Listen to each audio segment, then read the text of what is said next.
Hello everybody, this is ManWS coming to you with another Eternal News episode here for Eternal Titans. Direwolf did it again. They dropped a surprise balance patch on us out of nowhere that was basically effective immediately. So yeah, big news, big changes. Let's take a look. Okay, so this is the balance change patch news. You can find them down here in the description. I'll post a link there for anyone who wants to read it themselves. Okay, so first off, we have nerfs. Teacher of Humility got nerfed, and basically in the way that I have been saying the entire time, it should be changed, except not as much as I would have hoped. So what they did is they reduced the cost increase of disciplinary weights from 3 to 2, making the card a lot less punishing and swingy if you connect, which is the main problem with the card. The 2 costs 3/3 for double influence is absolutely fine. It's good, but fine. We know that from Argenport Instigator, and they can even have like a small upside. But Teacher just had such a swingy upside that it would just flip games on its head and makes games turn into a mini game of keeping Teacher from connecting and them trying to make their Teacher connect, which is pretty stupid, and you basically can't keep any opening hand that jump blocks or loses to a Teacher with most decks, and so on and so forth. Now this is better, but still not as good as I would like it to be. I think it should have been reduced to 1, since if you think about it, most cards in the game, if they would cost 1 more, they would go from playable to unplayable. So making them 1 more expensive is already a big deal and makes your cards much worse, but making them cost 2 more is super punishing, and even more so for card draw and merchants.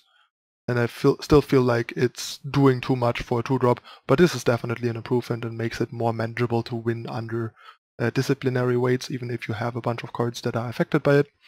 But I still would have liked it to go to 1, so that it is a minor upside when it connects, just like Argenport Instigator. I think it's still extremely powerful and will not be significantly worse than it was. It will just be slightly more manageable. But it's a start. We will see if they at some point decide to tune it down a little more, because it's still too good. Next we have a pretty weird and surprising one.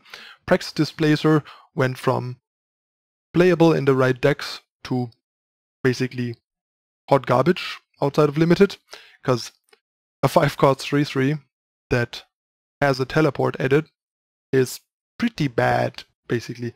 Before, effectively, if you would dissect it in its pieces, you would at least have like a teleport and a 3/2 for 2 in one card, which is not great, but decent, especially because, you know, you get a free teleport effectively, so that's pretty solid. But now you basically get a 3-cost 3/3 and a teleport in one card. So you're basically paying full retail on both parts, and neither of the parts is particularly powerful or would make it into any constructed deck, and it's just like okayish cards in Limited. So yeah, the card is just too weak now. I think gaining 1 health to make up for the +1 cost is just not gonna work. I think they should have buffed it more. They should have turned it into a 3/4 or 4/3. Then I think the card would still be worth considering and decent, but I think now the way it is, it's just too weak. The card is dead. And next off, we have another change aimed at token decks, especially Praxis tokens, and that's Humbug Swarm, which now costs 6 instead of 5. The card was barely playable at 5, and plenty of lists didn't even play it because it was so borderline playable. And yeah, now at 6 the card is completely unplayable and super dead. You will not see the card at all anymore anywhere. Not only because it's way too expensive for what it does now, it was already borderline too expensive for what it did, also because it now competes for a slot with cards like Carnosaur, Heart of the Vault, or even in Shimmer Pack with Scouting Party. and you don't want more 6 drops than the 4 Scouting Parties and Shimmerpack, for example. So yeah, the card is utterly unplayable now. I think it's not even that good in Limited anymore compared to before, where it probably was fairly good. So yeah, weird changes here, but the only way to sort of explain these changes and partially what they gave as explanation is that they basically wanted to tone down Praxis tokens specifically without hurting the core strategy and killing the deck, just taking away some of its options and its tools to limit it in what cards it can play and what tools it has at its disposal. And Displacer was a great tempo tool in the deck, and Humbug Swarm was an additional token source and also a source of evasion potentially. And now the deck loses its way to go over in the air in some games and loses some of its token density and also loses some of its tempo tools, which weakens the deck because the deck has issues with bigger bodies due to not having hard removal, and Displacer was a decent way to mitigate that by staying ahead on tempo and just pushing into a small bunch of big blockers by impairing their board with bounce. So losing both of these tools makes the deck definitely weaker and more narrow, and it's an interesting way of nerfing because, as weird as that might seem, it is nicer to lose cards that were kind of like on the fringes and not that great to begin with, rather than losing staples and go-to cards that you see in a lot of decks and make those bad just to hurt a specific deck. And that has always been kind of the philosophy of Direwolf, and that also explains why we sometimes see these weird nerfs to cards where you're like, this card isn't even that good, let alone too good, but that's not why they're changing it. They're changing it to affect the strategy they are involved in, rather than making the statement that the cards were too good, just by taking away tools from the strategy they want to harm. And we see the same basically by changing Safe Return, because Safe Return was a very strong piece of the Alessi Combray killer deck, because it allows you to protect your core cards like Alessi and the one Wandering Wisp.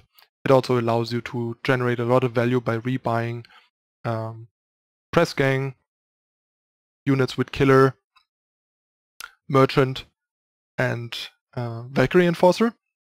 All this is now basically gone because I think at 2 the card is not realistically playable anymore. It's not better enough compared to Teleport with the +1/+1 to justify playing over Teleport, and we all know how playable Teleport is constructed. At this point, if I would play any of the 2, I would basically just play Teleport, because that also allows me to use it proactively by generating tempo on my opponent, bouncing units that they play a weapon on and stuff like that, and just generate tempo proactively when you have these aggressive draws. And I wouldn't even want Teleport. So yeah, I think Safe Return is dead, and that means you have to reinvent what to do with Alessi, and Alessi might even be temporarily kind of dead, because I think the card was important enough to the deck to be a pretty big blow, but it's a card that's only relevant to that deck and only played in that deck, basically. So it's another smart change that heavily impacts the deck they want to impact without impacting anything else, and weakening cards that are widely played and not a problem by themselves. So yeah, that's another pretty smart change here. Some people were shouting for or wondering why there's no Stand Together nerf. That kind of is explained in what I just said. The thing is, Stand Together is overall fine. Stand Together is just very powerful in that specific deck to a point where it is potentially problematic. But if that deck is weaker or even gone, Stand Together is totally fine in every other deck, since other decks don't have the playstyle or the low enough curve to make Stand Together consistently good enough. And in these 3-drop heavy decks where Stand Together usually is in, it's the Millions card that costs 3, and it's also much harder to set up a board where Stand Together does enough, and also play Stand Together and do enough in the same turn. The card is actually quite clunky and requires a very low curve, and the card has always been clunky in almost every deck until this deck came around. So this deck was more, the problem was more this deck than the cards Stand Together, more the cards Stand Together in the context of this deck. So yeah, by hitting this deck, Stand Together can stay the situational, slightly clunky tool against reactive decks to keep those in check that they want it to be, and I think that is a good choice. Same goes basically for Obelisk in the Praxis scenario. Some people think it's too strong, but a 4-cost card that gives all your units +1/+1 is really not that strong, and the card has been played way too much in way too many decks where it doesn't belong, and it slowly faded from those, and yeah, started getting mainly used for what it is good for, which is go wide decks, token decks, and these would basically just cease to exist if they would nerf Obelisk completely, and that would limit the diversity of strategies in the game, which I think would be pretty bad, and Obelisk decks and token decks are not too strong in general, and if they are too good at doing what they do, you can just nudge them down in other ways like they did by taking away some of their tools and making them less flexible at dealing with certain board states and situations like being stalled out on the ground or facing units that they cannot torch and stuff like that by generating tempo. And yeah, that's a really smart way to do that, and keeping good cards that are good but not too powerful and enable certain things or provide certain decks or strategies with much needed key tools, like token decks with a go wide permanent pump effect, or say slower mid-rangey aggressive decks like Chambray Colors that don't have the reach or the speed to realistically beat slower, more reactive decks. This way, with a way to still fight back by having Stand Together. Okay, that's it for the nerfs. I think what that means is the teacher decks basically stay the same. Praxis tokens might still stay around and just slightly change.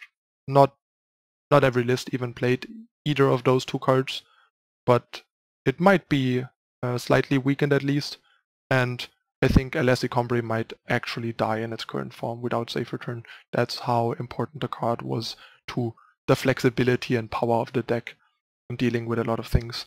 So yeah, not sure if the deck can survive. It will probably, Alessi will probably have to be reinvented in some form for the third time. Okay, I think that's like the main impact on Constructed for now at like level 1. Gonna be interesting how that plays out at the Invitational. And yeah, there were also some small buffs, so let's talk about these as well. So the buffs that we got were Xena Lifespeaker now gets +3/+3 from its ultimate instead of +3/+1, which actually makes the card kind of interesting and Constructed.